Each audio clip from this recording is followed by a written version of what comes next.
Hi everyone, இன்றைக்கி நம்ம என்ன பார்க்க போகிறோம் அப்படின்னா மஷ்ரூம் சோயா கிரேவி எப்படி செய்கிறதுன்னு தான் பார்க்க போகிறோம். ஃபஸ்ட் அதுக்கான தேவையான இன்க்ரீடியன்ட்ஸ் என்னென்னு பார்த்துடலாம். ஃபர்ஸ்ட் நம்மளுக்கு வெங்காயம் தக்காளி தேவைப்படும். Next mushroom, soya beans, garam masala, biryani இலை, கிராம்பு, மல்லித்தூள், மிளகாய்த்தூள், பட்டை, சோம்பு, மஞ்சத்தூள், இஞ்சி பூண்டு பேஸ்ட், சீரகம், பெப்பர், பச்சை மிளகாய், இதெல்லாம் தான் நம்மளுக்கு தேவையான இன்க்ரீடியன்ட்ஸு. ஃபர்ஸ்ட்டு இதுக்கு ஒரு மசாலா செய்யணும். ஃபர்ஸ்ட் அதுக்கு ஒரு பேனில் ஆயில் ஊற்றிட்டு எண்ணெய் நல்லா காஞ்சதுக்கப்புறம் அரை ஸ்பூன் பெப்பர், அரை ஸ்பூன் சீரகம், அரை ஸ்பூன் சோம்பு இதெல்லாம் ஆட் பண்ணி நல்லா வதக்கி விட்டுக்கலாம்.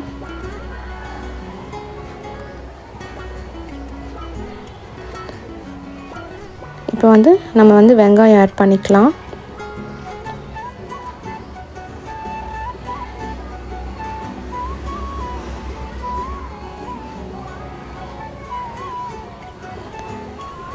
வெங்காயம் ஆட் பண்ணி இதை நல்லா மிக்ஸ் பண்ணி விட்டுக்கலாம்.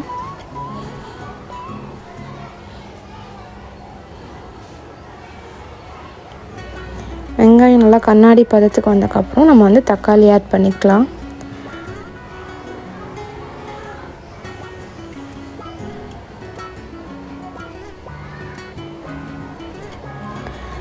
இது ரெடியானதுக்கப்புறம் ஒரு 5 நிமிஷம் ஆற வச்சு எடுத்து மிக்ஸி ஜாரில் போட்டு அரைச்சி வச்சுக்கலாம். இப்போ ஒரு பேனில் எண்ணெய் ஊற்றிட்டு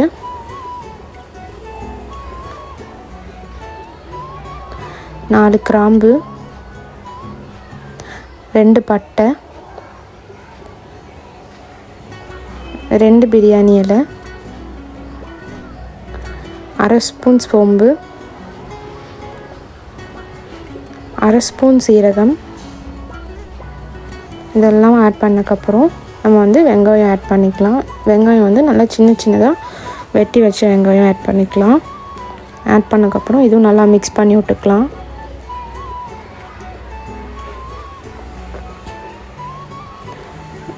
பச்சை மிளகா நம்ம ஆட் பண்ணிக்கலாம். 2 பச்சை மிளகா எடுத்துருக்கேன்.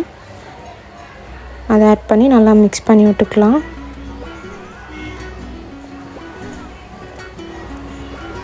இப்போ ஒரு ஸ்பூன் இஞ்சி பூண்டு பேஸ்ட் நம்ம ஆட் பண்ணிக்கலாம். ஆட் பண்ணி இதுவும் நல்லா மிக்ஸ் பண்ணி விட்டுக்கலாம்.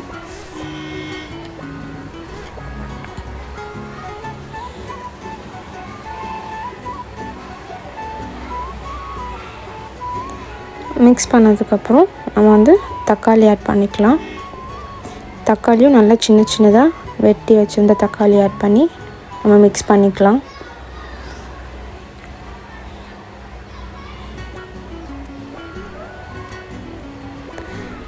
இப்போ நம்ம மசாலாலாம் ஆட் பண்ணிக்கலாம். அரை ஸ்பூன் மஞ்சத்தூள், 1 ஸ்பூன் மிளகாய்த்தூள், 1 ஸ்பூன் கரம் மசாலா, 2 ஸ்பூன் மல்லித்தூள், அதுக்கப்புறம் தேவையான அளவு உப்பு ஆட் பண்ணி நல்லா மிக்ஸ் பண்ணி விட்டுக்கலாம்.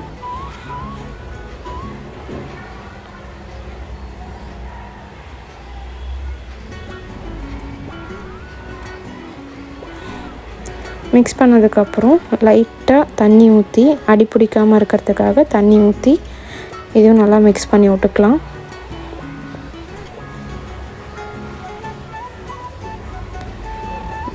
இந்த மாதிரி எண்ணெய் பிரிஞ்சு வந்ததுக்கப்புறம் நம்ம அரைச்சி வச்சுருந்த நம்ம பேஸ்ட் எடுத்து நம்ம ஆட் பண்ணிக்கலாம். ஆட் பண்ணி இதுவும் நல்லா மிக்ஸ் பண்ணி விட்டுக்கலாம்.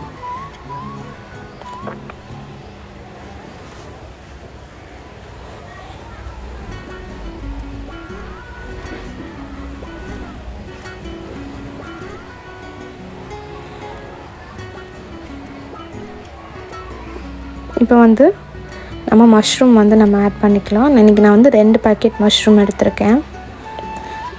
மஷ்ரூம் ஆட் பண்ணிவிட்டு இதை நல்லா மிக்ஸ் பண்ணிக்கலாம்.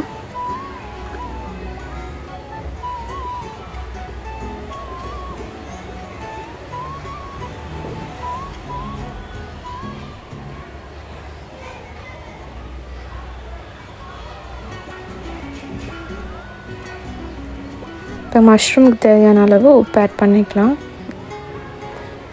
உப்பு ஆட் பண்ணி மிக்ஸ் பண்ணதுக்கப்புறம் சோயா பீன்ஸ் வந்து நம்ம ஆட் பண்ணிக்கலாம்.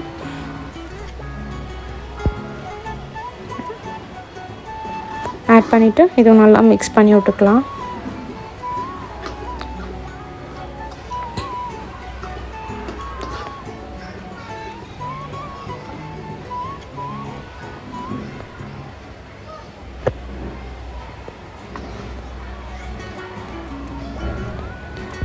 மிக்ஸ் பண்ணதுக்கப்புறம் ஒரு மூடி போட்டு ஒரு 5 மினிட்ஸ் நல்லா வேக வச்சுக்கலாம். தண்ணி எதுவுமே வந்து ஊற்ற வேணாம். நம்ம மஷ்ரூமே வந்து நல்லா தண்ணி விடும்.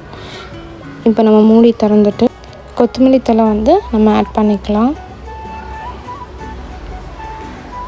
ஆட் பண்ணி நல்லா மிக்ஸ் பண்ணி விட்டுக்கலாம்.